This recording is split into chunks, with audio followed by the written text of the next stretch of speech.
don't know. You and him had kind of a rocky. No, we don't. Right? I love Matt. Oh, the good. only thing I'll say is, I didn't know that. For a guy who loves being on the Indies so much, he sure talks about how much he wants to be back in WWE a lot. That's all.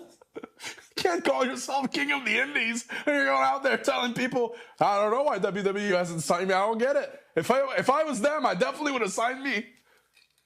Are you happy or not, dude?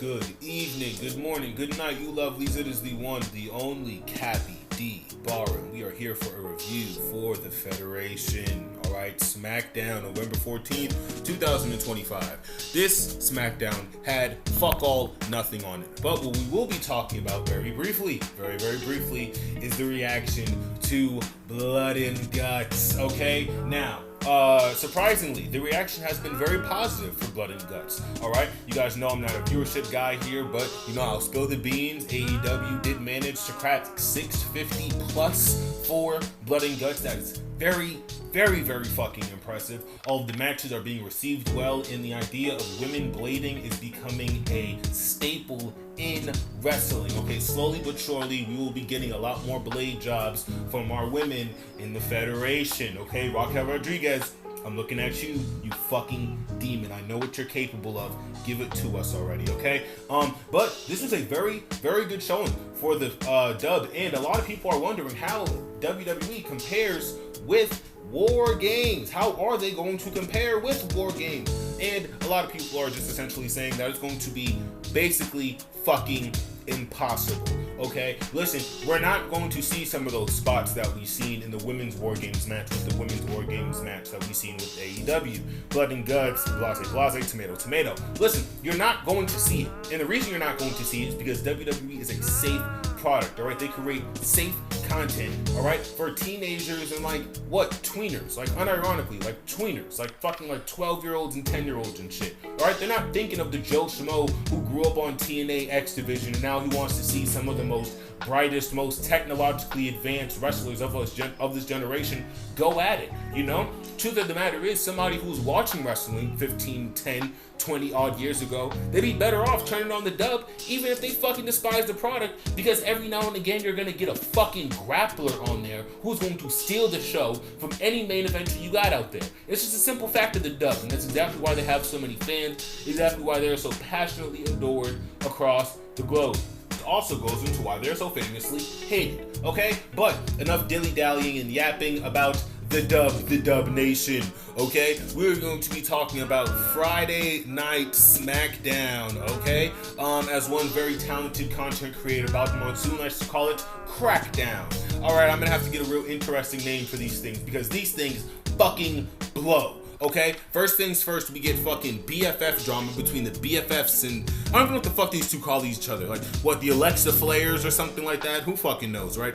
But essentially, this is their soft launch breakup. Charlotte's out there with Rhea Ripley and I think two other faces setting up War Games. And the entire idea is guys, we can't do War Games because I fucking hate Rhea. And it's okay, all right, Charlotte, you guys haven't shared the canvas together in 2 years, but whatever, right? Who cares? So this is going to be a soft launch of Alexa Bliss and Charlotte Flair no longer being a team. Obviously, Charlotte Flair is going to be going after Jade's championship. She'll probably pick it up, also knowing this fucking bald fucking loser. So we're just going to have to keep our eyes on that promotion with Jade and Charlotte. This War Games thing. Again, guys, after that Blood and Guts match, it's tough. The Fed is going to have to put on something damn near fucking amazing, okay? And just with the production that they put into some of those matches, it's not possible. It's not possible, man.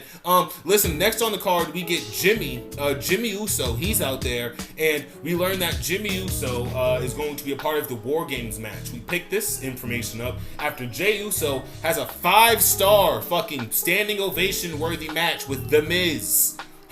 Miz Awesome. Now, you guys kind of know my take on The Miz. He is not the worst wrestler in the world, but he's far from the best. He's far from the best. If you want to talk about statistically, he has wrestled more than Roman and Reigns and Seth Rollins combined. So, it's just little things like that I do respect for The Miz. He is also not a terrible wrestler, but I mean, you give a fucking farmer a sack of shit, and what do you expect him to do with it, right? Turn it into fucking gold? It's, oh man, Jey Uso goes out there, he Jey Usos. I don't really know what else to say about this. I mean, those spears are never going to look good. those spears from the Yeet Man are quite literally never going to fucking look sharp or anything worth fucking commentators screaming and flipping out and doing cartwheels and shit over. Okay? It's simply not worth it. Alright? We're gonna speed through this because we all know what you guys are here to talk about. Alright?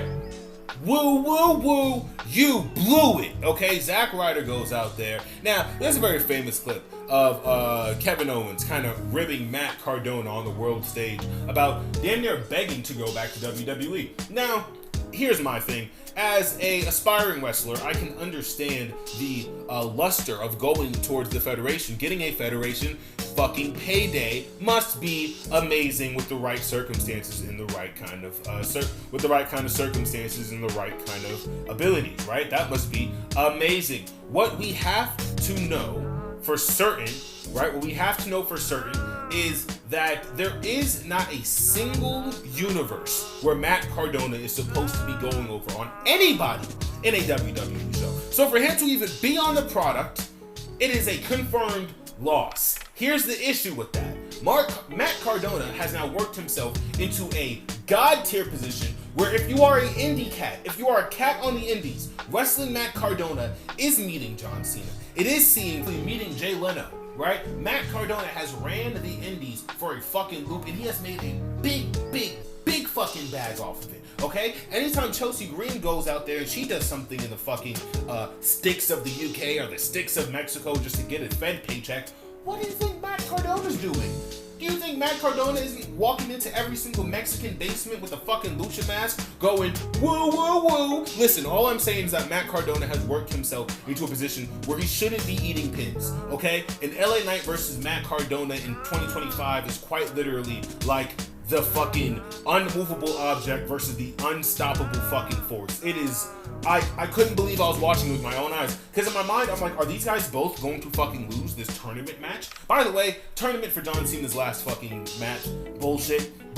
The story's right there. The story is, it's right there. Okay? We're not gonna keep doing this. Alright, listen, all I do know is that Matt Cardona should have went out a little bit stronger, but obviously he's over because he's fucking Matt Cardona. He's Zack Ryder, alright? He's at least like 30% of the audience's childhood. Okay? Next match on the card. We get Ilya Dragunov versus Axiom. Apparently the crowd was giving this match a little bit of shit. I don't hate it. I mean, Ilya Dragunov is a very talented wrestler.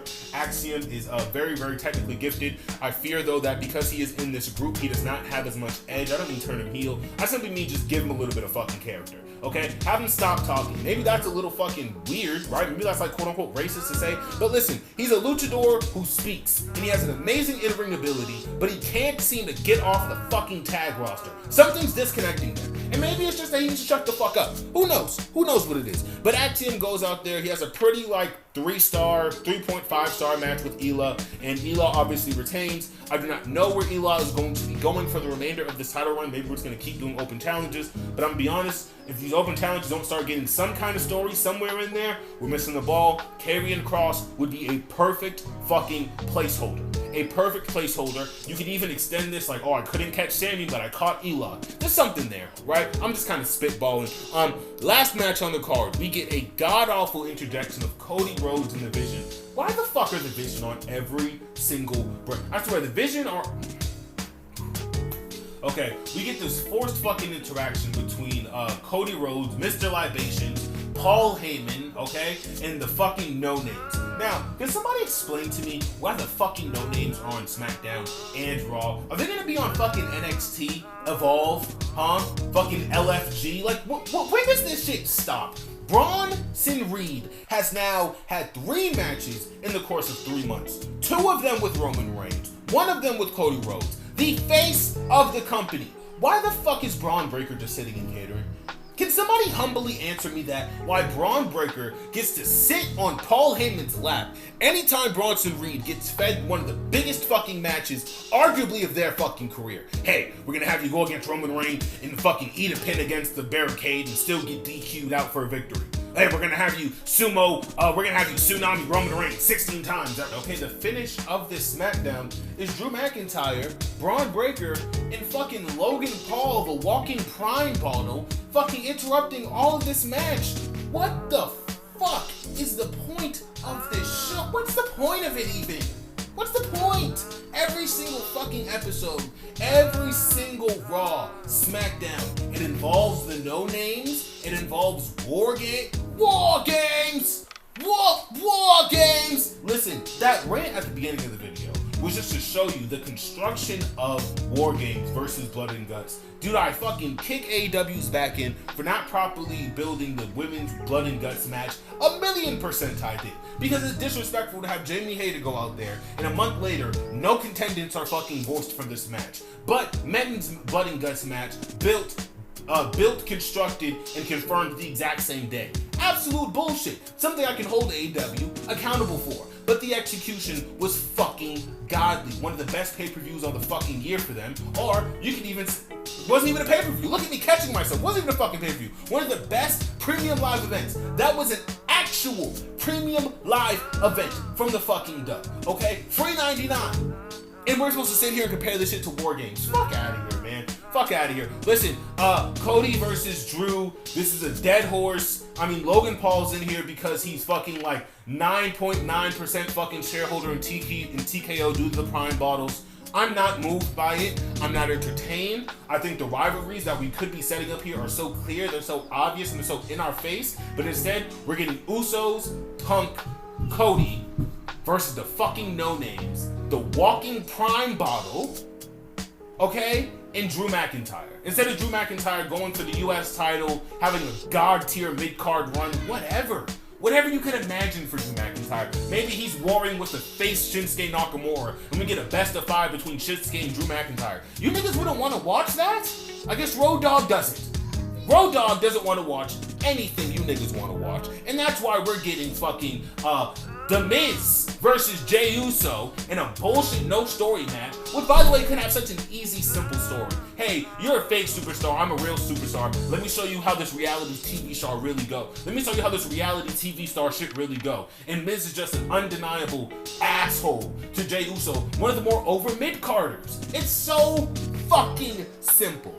I digress, okay? SmackDown, November 15th. SmackDown, November 14th. It was awful. It was awful, and I don't think it was worth anybody's time in the long run or the short one. What I will say, in totality, is that these shows will progress to nothing less than the absolute rise in the wrestling promotions, not only AEW, but AAA, MLW, and New Japan Wrestling. You cannot keep giving your audiences slop and expect them to fucking digest it like a 5-star meal, okay? Road Dogg, ChatGPT, and the fucking nose strike again. Alright, this will be your boy Cappy D Bar. I do have some future videos going up for AEW's Collision, so all of you stick around for that. And as I always say, stay tuned, stay safe, stay beautiful. Peace.